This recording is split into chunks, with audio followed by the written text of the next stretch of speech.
Hi hello welcome to my channel. నమస్తే. ఎలా ఉన్నారండి? అందరూ బాగున్నారా? ఈరోజు స్పెషల్ వచ్చేసి పూర్ణాలు. కొన్ని ఏరియాస్లో వీటిని బూరెలోని కూడా అంటారు. పచ్చిశనగపప్పు నానబెట్టేసి ఉడకబెట్టి చేసింది ఇది. నేను దోశల రుబ్బు అలాగా కలుపుతారు మైదా పిండి. నేను అలా కాకుండానండి, ఒకసారి గమనించండి. నేను అచ్చంగా మినపప్పు లూజ్గా కాకుండా నేను గట్టిగా గ్రైండ్ చేసుకున్నాను. మళ్ళీ సపరేట్గా కొంచెం బియ్యం నానబెట్టేసి కడిగి లైట్గా చిన్నది ఆరనిచ్చిన తర్వాత అది సపరేట్గా మిక్సీ వేసుకున్నాను. అప్పుడు ఆ రెండు కలిపి చేశాను అనమాట. పచ్చిశనగపప్పులో బెల్లంతో పాటు కొంచెం షుగర్ కూడా యాడ్ చేస్తే మనకి టేస్ట్ బాగుంటుంది. మరి వీటి తయారీ ఎలాగో మొత్తం పూర్తిగా చూసేద్దామా? చలో. అరకేజీ శనగపప్పు అండి, దాంట్లో అరకేజీ బెల్లము. మీరు తినే తీపిని బట్టి తగ్గించుకోవచ్చు, పెంచుకోవచ్చు. నేనైతే శనగపప్పు ఎంత వేసానో అంతే బెల్లం వేసానండి. వేసి మంచిగా ఉడికిన తర్వాత, పప్పు ఉడికిన తర్వాత అలా వేసాను. కొంచెం లైట్గా షుగర్ కూడా యాడ్ చేశానండి, టేస్ట్ బాగుంటుంది. అదంతా కలిపేసేసి మళ్ళీ సిమ్లో స్టవ్ మీద పెట్టుకొని మంచిగా కలుపుతూ ఉండాలండి. కలర్ చూసారు ఎంత బాగుందో. దాంట్లో ఒక చిప్ప కానీ 2 చిప్పలు కానీ కొబ్బరి చిప్ప తురుము, పచ్చి కొబ్బరి తురుము వేసుకోవాలి.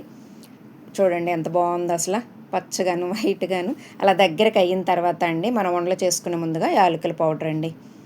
మంచి స్మెల్ వస్తుందండి అది వేసుకుంటే. చూడండి మంచిగా రౌండ్గా బాల్స్ లాగా చేసుకోవాలి. మంచిగా చేసుకుని పళ్ళెంలోకి పెట్టేసుకోవాలన్నమాట మనం ఫస్ట్. అవి రౌండ్ రాకపోవచ్చు కొంతమందికి, ఎవరికి వచ్చినట్టు వాళ్ళు చేసుకోవచ్చండి, ప్రాబ్లం ఏం లేదు. మంచి ఇలా గట్టిగా రావాలండి పిండి అయితే మాత్రం, లేకపోతే వేడిపోద్దండి, ఆయిల్ అంతా ఖరాబ్ అయిపోద్ది. చూడండి అలా ప్లేట్ నిండా చేసి పెట్టుకున్నాం అనమాట. చూసారు ఎంత ముద్దుగా భలేగా ఉందండి, కలర్ఫుల్గా బాగుంది కదా. ఇప్పుడు వచ్చేసి నేను బియ్యం నానబెట్టేసి గ్రైండ్ చేశాను కదండి, పలుకు పలుకుగా చేయాలండి. గమనించండి, మెత్తగా బియ్య పిండిలాగా చేయొద్దు, పలుకు పలుకుగానే. కొంచెం కడిగి ఆరపెట్టిన బియ్యం మిక్సీ వేసి సాల్ట్ వేసి కలిపాను. చూడండి ఆ ముద్దలోకి అట్లా కొంచెం వాటర్ వేసేసి సాల్ట్ వేసి ఒక 5 నిమిషాలు 10 నిమిషాలు నానబెట్టేయాలండి ఆ వరిపిండిని. రేషన్ బియ్యం అయితే బాగుంటాయి. రుబ్బు అయితే మెత్తగా ఉంటుందండి. ఇదైతే మనం నములుతున్నప్పుడు అండి, ఈ పిండిలో ముంచి వేసినప్పుడు క్రిస్పీగా అసలు టేస్ట్ తింటే తెలుస్తుందండి. ఇది మినపరుబ్బు అండి, మినపరుబ్బు తోపకి. ఇది నానపెట్టుకున్నాం కదండి ఇందాక వరిపిండి, దాన్ని గట్టిగా రుబ్బి పెట్టుకున్న మినపరుబ్బులో వేసామండి. వేసి కలిపేసుకున్నాం అనమాట. చూడండి మొత్తం బాగా ఎంత టైట్గా కనిపిస్తుందో చూసారా. లూజ్గా అస్సలు కలపకూడదండి, రాదు, ఆయిల్ ఖరాబ్ అయిపోద్ది. ప్లస్ మనం కూడా పొయ్యి దగ్గర చాలా జాగ్రత్తగా ఉండాలి. మంచిగా అలాగ మొత్తం కలిసేలాగా కుస్తీ పట్టాలన్నమాట మనం ఆ పిండితోని. అలాగ మంచి గట్టిగా కలిపేసుకోవాలి, మొత్తం కలిసేలాగా. ఆయిల్ వేడి చేసేసుకున్నామండి. అదిగో చూసారా పిండి, చూసారా ఎంత బాగుందో. అలాగా ఆ ఉండ దాంట్లో పెట్టేసిన మనకి జారట్లేదు, చూసారా జిగురు బాగుంది. మినపరుబ్బు ఎక్కువ వేసాం కాబట్టి మంచిగా అలాగ జాగ్రత్తగా వేయాలండి. లేడీసు పొయ్యి దగ్గర మాత్రం చాలా జాగ్రత్తగా ఉండాలి మనము. మంచిగా అలాగా ముంచుకొని వేస్తుంటే చూడండి జిగురు జిగురుగా మినపరుబ్బు మంచిగా పట్టుకుంటుంది అనమాట. ఆ పిండి అంతా కూడా ఆ పప్పు ముద్దకి అలా పట్టుకుంటుంది. లూజ్ లూజ్ అయితే జారిపోయి రాదండి.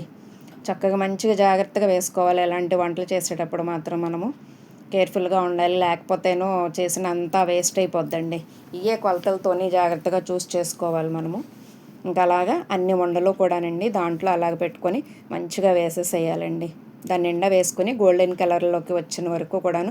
ముందుగానే హైలో పెట్టకూడదండి, మాడిపోతాయి. మంచిగా లోపలది కూడా ఇది అవ్వాలంటే మనము లో ఫ్లేమ్లో పెట్టేసుకొని నెమ్మదిగా వేయగానే గరిటతో కలపకుండా ఇలా కొంచెం కాలిన తర్వాత అటు ఇటు తీస్తే చూడండి ఎంత బాగున్నాయో. కలర్ఫుల్గా బాగున్నాయి కదండి, చాలా బాగున్నాయి. మీరు నచ్చితే షేర్ చేయండి, లైక్ చేయండి. Thank you.